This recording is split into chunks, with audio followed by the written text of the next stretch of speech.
Seja bem-vindo aqui ao meu canal. Eu sou Renata Curti, eu sou advogada e esse canal aqui só tem um propósito: te ajudar a entender melhor e cuidar do seu patrimônio. Então, você já ouviu falar sobre hold familiar ou sobre a Lei da Liberdade Econômica?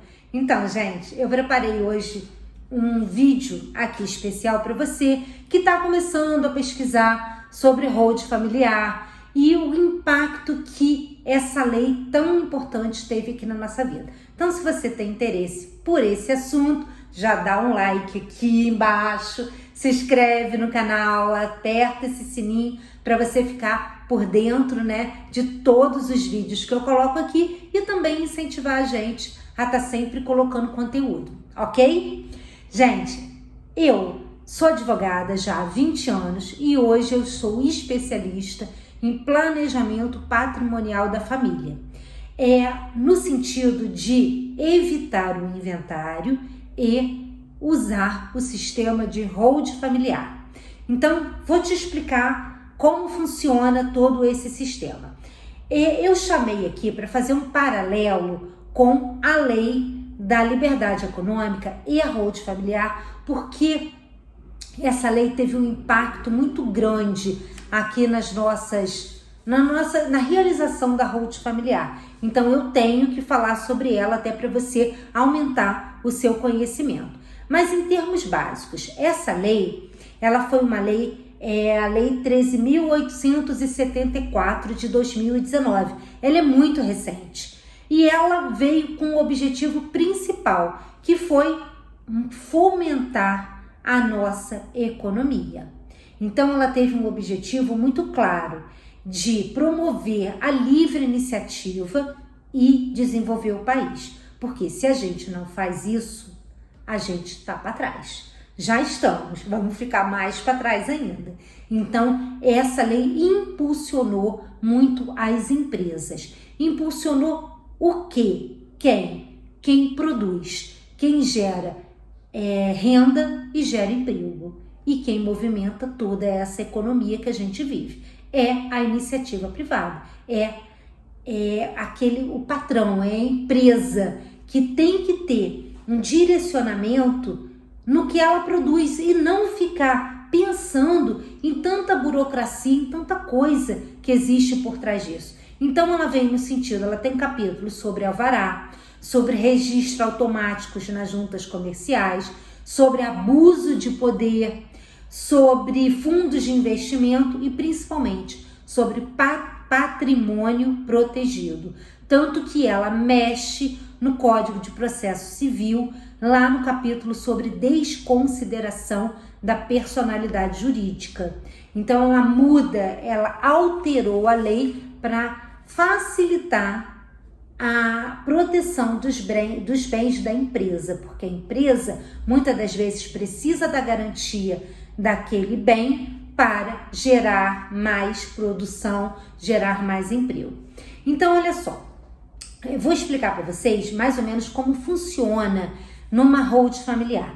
E aí a gente tem que desconectar com alguns conhecimentos que a gente teve ao longo da vida toda. Meio que virar a chave. Olha só, a gente sempre pensou no nosso patrimônio em pessoa física. Então eu tenho certeza que a sua casa própria está no seu CPF, a sua casa de praia está no seu CPF, o seu investimento está no seu CPF, porque sempre foi passado isso pra gente. A gente veio de um Código Civil completamente limitante, intervencionista e que desde lá de 1916, quando o Código Civil foi feito aqui no Brasil e até hoje, 2023, mesmo com código novo, a gente ainda é um código limitador. Então, o nosso patrimônio, ele sempre foi todo pensado na nossa pessoa física. Mas aí, o que acontece? A hold, ela não é apenas uma estratégia de proteção dos bens, ela vai muito além. Ela vai além no sentido de garantir a continuidade do crescimento das famílias. E isso, ó, de geração em geração. Então, como é que faz isso? Ao longo aqui da nossa conversa, a gente vai ter alguns, talvez, insights, né, muito poderosos para você compreender como a gente consegue ter bens hoje e a gente consegue transmitir para os nossos herdeiros sem precisar de um inventário, e é isso que eu vou me referir agora. Quando a gente coloca um bem no nosso nome, no CPF, a gente sabe que a única certeza da nossa vida é que a gente um dia vai morrer. E aí, o que nossos herdeiros vão precisar fazer necessariamente? Um inventário.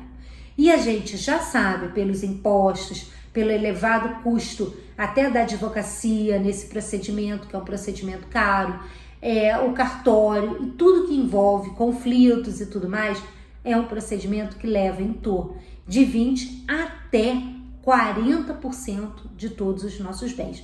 Muitas das vezes, você já deve ter ouvido falar isso, famílias que vendem bens para pagar o inventário.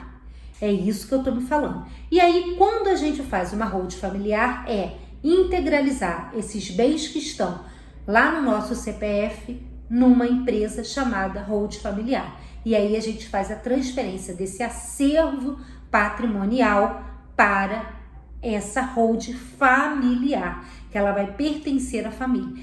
E nesse momento, a gente coloca nesse contrato social uma cláusula diferente, que é uma cláusula de cessão e transferência automática de cotas em razão do falecimento do sócio. O que é isso? A gente coloca dentro desse contrato social da holding familiar uma cláusula que é o planejamento patrimonial sucessório, ou seja, esse é o ponto, evitar o inventário.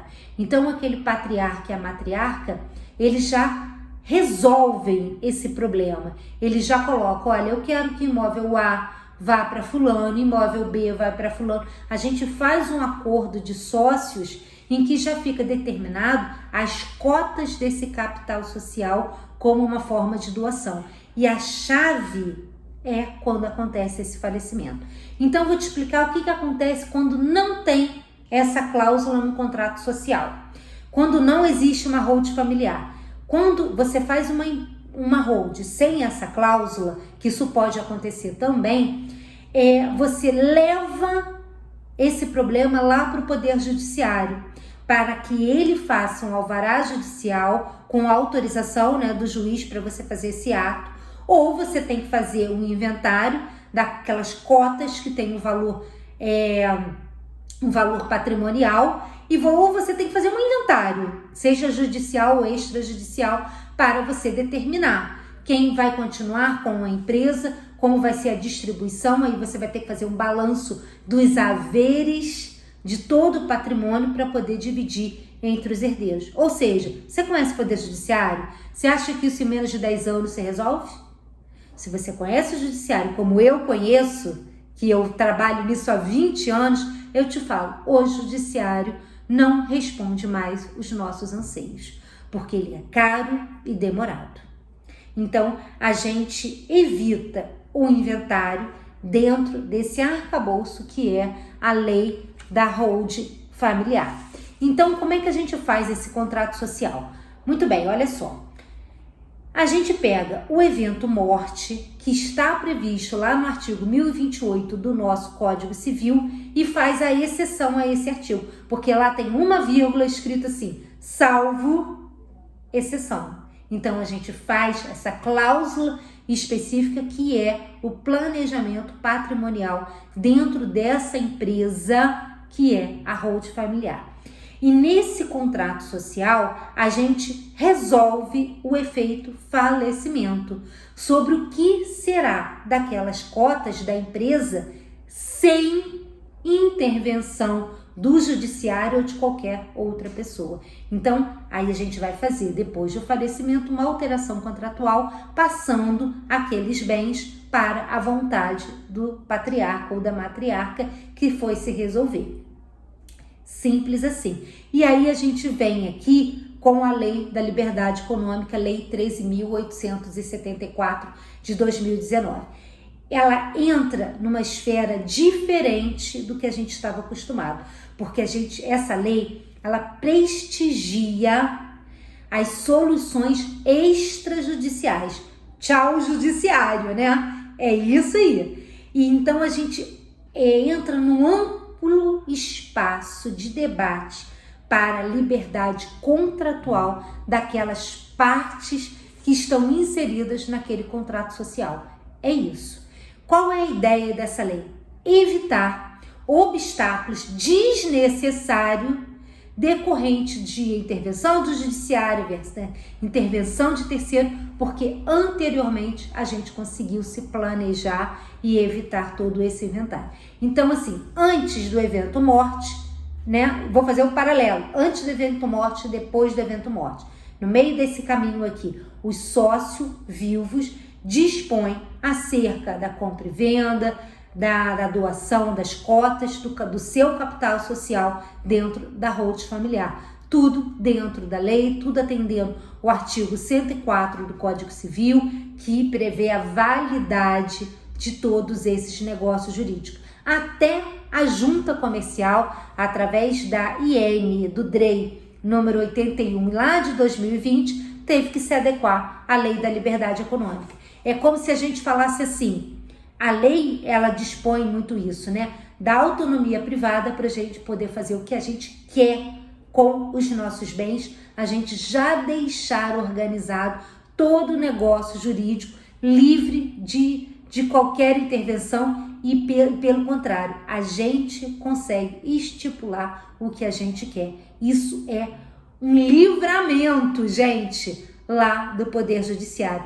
Nós elevamos finalmente a autonomia de vontade, né, ao grande patamar de livre iniciativa de atividade econômica, prevista até lá na Constituição, lá no artigo 170. Então, é como se a gente olhasse para o poder público e falasse assim, poder público, agora você tem que evitar, né, fazer o limite da sua intervenção na nossa empresa. Agora, adeus abuso de poder. Agora a gente pode estipular o nosso contrato social conforme a nossa vontade. Claro, né, gente? É um limite, né, estabelecido. Claro que a gente não vai ferir nenhuma lei, mas a gente vai poder determinar aqui como a gente quer conduzir as nossas empresas e o nosso patrimônio. Finalmente a gente sai daquele estado intervencionista, mandão, que direcionava a nossa vida por um país mais liberal, com umas leis mais competitivas e dando toda a oportunidade para que nossa economia chegue realmente a um outro patamar. Gente, essas eram minhas considerações. Vou te pedir novamente aquele like se você gostou aqui das considerações. Quer saber mais sobre holding familiar? Entra aqui, ó, no meu site www.renatacurti.com.br. Se você quiser uma sessão de viabilidade exclusiva para sua família, para entender se você está apto a ter uma holding familiar, entre em contato com a gente aqui pelo site. Eu vou ter o maior prazer em atender você e sua família, tá bom? Fico por aqui e até o próximo vídeo.